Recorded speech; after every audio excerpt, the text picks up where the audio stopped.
అందరికీ praise lord. దేవుని నామానికి మహిమ కలుగును గాక. మరొకసారి మీ అందరితో కలిసి దేవుని మాటలు పంచుకోవడానికి ప్రభు నాకు ఇచ్చిన చక్కటి అవకాశం బట్టి ప్రభుని ఎంతగానో మహిమపరుస్తున్నాను. మీరందరూ బాగున్నారు కదా.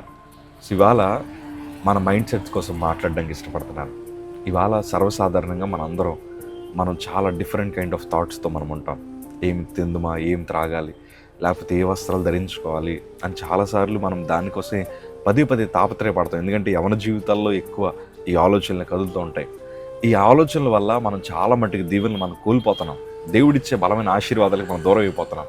ఇవాళ ఒక బ్రదర్గా, లేకపోతే ఇవాళ ఒక సేవకుడిగా మీతో పంచుకోవాల్సిన మాట ఏంటి తెలుసా? దేవుని వాక్యం సెలవిస్తుంది. మత్తయి సువార్త 6వ అధ్యాయము 31, 32, 33 మాటలు మనం చదివినప్పుడు మనం మొదటిగా దేవుని నీతిని, దేవుని రాజ్యాన్ని మనం వెతకగలగాలి. ఉదయం లేచిన తర్వాత ఇదే మనకి పనిగా ఉండగలిగితే, దేవుని నీతిని, దేవుని రాజ్యాన్ని మనం వెతకగలిగితే, ఏ స్థితిలో ఉన్నా ప్రభు మన పరిస్థితిని మార్చగలిగిన దేవుడు.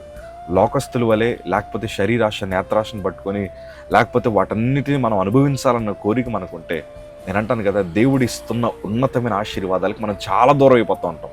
అంటే ఫర్ ఎగ్జాంపుల్ మీకు చెప్తాను, సముద్రపు ఒడ్డు దగ్గర మనం వెతికితే గవలే దొరుకుతాయండి. సముద్రపు లోతుకు వెళ్తేనే అసలైన సముద్రపు నిధి మనకు దొరుకుతుంది. ఇవాళ నేను అంటాను కదా, వాక్యముల లోతుకు వెళ్దాం, దేవుని సన్నిధిలో లోతుగా వెళ్దాం, చక్కటి అనుభవాలు మనం నేర్చుకుందాం, దేవుని నీతిని, రాజ్యాన్ని మనం వెతుకుదాం. దేవుడిస్తున్న దీవెనలు ఈ ప్రపంచంలో ఏ మానవుడు దాన్ని ముగిలేడు. So God is going to bless you. ఈరోజు అది నీ చేతిలోనే ఆధారపడి ఉంది. So have a blessed day.